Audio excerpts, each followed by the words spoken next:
بسم اللہ الرحمن الرحیم۔ ڈیئر اسٹوڈنٹس، آج ایک نئی ویڈیو کے ساتھ حاضر خدمت ہیں کہ یہ ہے جی برائے سال اول کے لیے عربی اصطلاحات کر رہے ہیں۔ پہلے ہم نے تشبیہ کے متعلق آپ کو بتایا تھا، آج بتا رہے ہیں استعارہ۔ استعارہ سے کیا مراد ہے،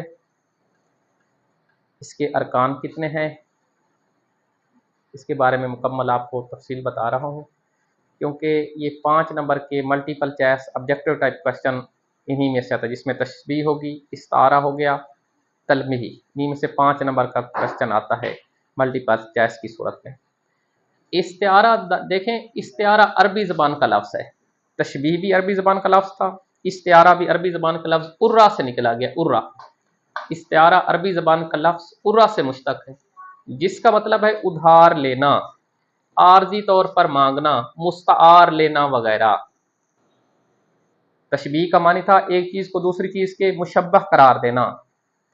اب استعارہ کا معنی ہے ادھار لینا، عارضی طور پر مانگنا، مستعار لینا وغیرہ۔ اب استعارہ کی بنیاد مجاز پر مبنی ہوتی ہے، جبکہ تشبیہ کی بنیاد تھی ظاہریت پہ، اس کے اندر ظاہری شکل و صورت دیکھی جاتی تھی۔ استعارہ میں ظاہریت نہیں ہے، استعارہ کی بنیاد مجاز پر ہوتی ہے اور علم بیان کا دوسرا رکن ہے، جبکہ تشبیہ علم بیان کا پہلا رکن تھا، اب استعارہ علم بیان کا دوسرا رکن ہے۔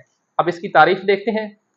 اگر کوئی لفظ اپنے حقیقی معنی کی بجائے مجازی معنی میں اس طرح استعمال ہو کہ اس کے حقیقی اور مجازی معنی میں تشبیہ کا تعلق ہو، استعارہ کہلاتا ہے۔ تشبیہ ہو نہ، صرف تشبیہ کا تعلق ہو، تشبیہ نہ ہو لیکن تشبیہ کا تعلق ہو۔ اگر کوئی لفظ حقیقی معنی کی بجائے مجازی معنی میں اس طرح استعمال ہو کہ اس کے حقیقی اور مجازی معنی میں تشبیہ کا تعلق ہو، استعارہ کہلاتا ہے۔ تشبیہ ہو نہ، صرف اس کا تعلق پایا جائے، یہ استعارہ کہلاتا ہے۔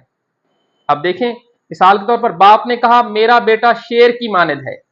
دیکھیں، یہ استعارہ نہیں ہے، یہ تشبیہ ہے۔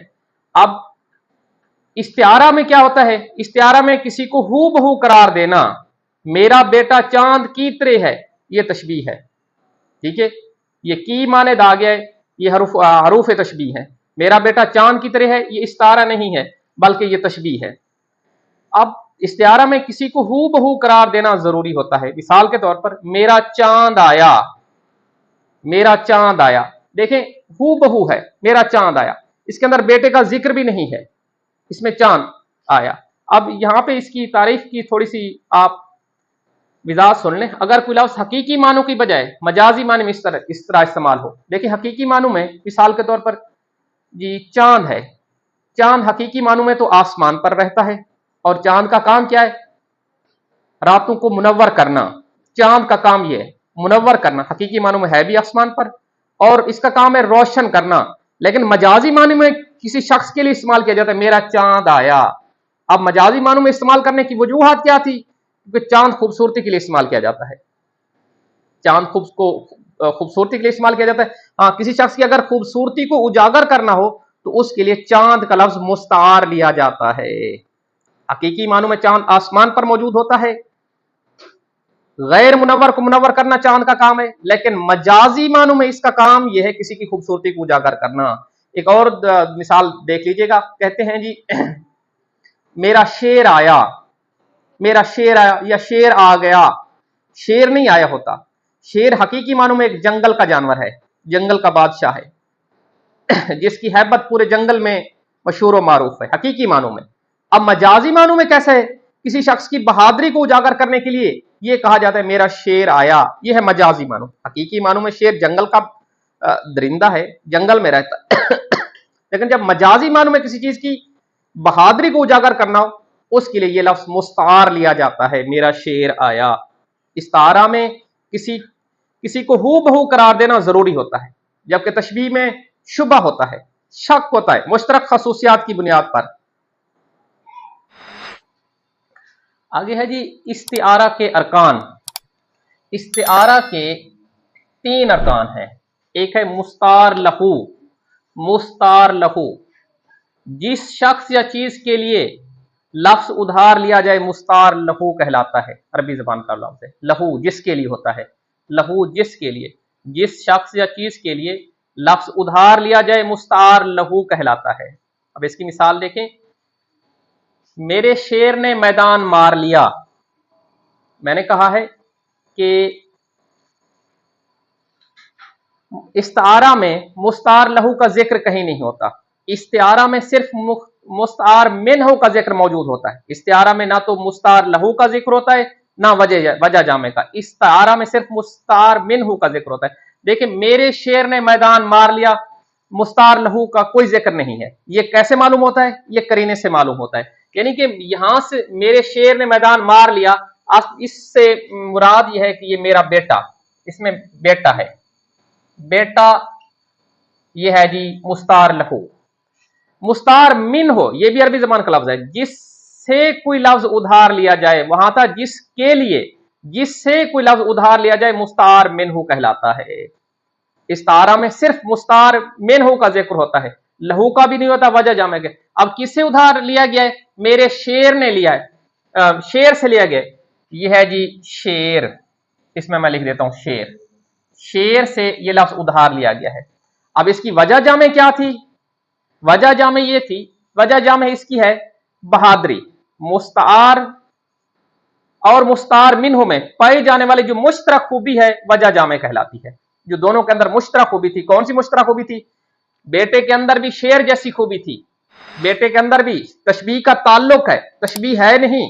इस्तारा में तशबीह का सिर्फ ताल्लुक होता है, तशबीह नहीं होती। अब इसके अंदर शेर जैसी खूबी थी, तो वजह जामे शेर के अंदर भी बहादुरी है, यानी कि यहां पे वजह जामे बनेगी बहादुरी। बहादुरी, ये मैं इधर भी लिख देता हूं, बहादुरी। बहादुरी दोनों की वजह जामे है। ये बात आपको बताता चलूं कि इस्तिआरा में ना तो मुस्तार लहू का जिक्र होता है और ना वजह जामे का, ये करीना से मालूम किया जाता है। एक और बात, मुस्तार लहू और मुस्तार मिन्हु को तरफैन इस्तारा भी कहते हैं। अगर तरफैन इस्तारा की बात आ जाए, मुस्तार लहू और मुस्तार मिन्हु, इन दोनों को तरफैन इस्तारा भी कहते हैं। अब दूसरी मिसाल देखिएगा, वो जन्नत की हूर है। अब वो जन्नत की हूर है, इसमें मुस्तार लहू कौन सी चीज है?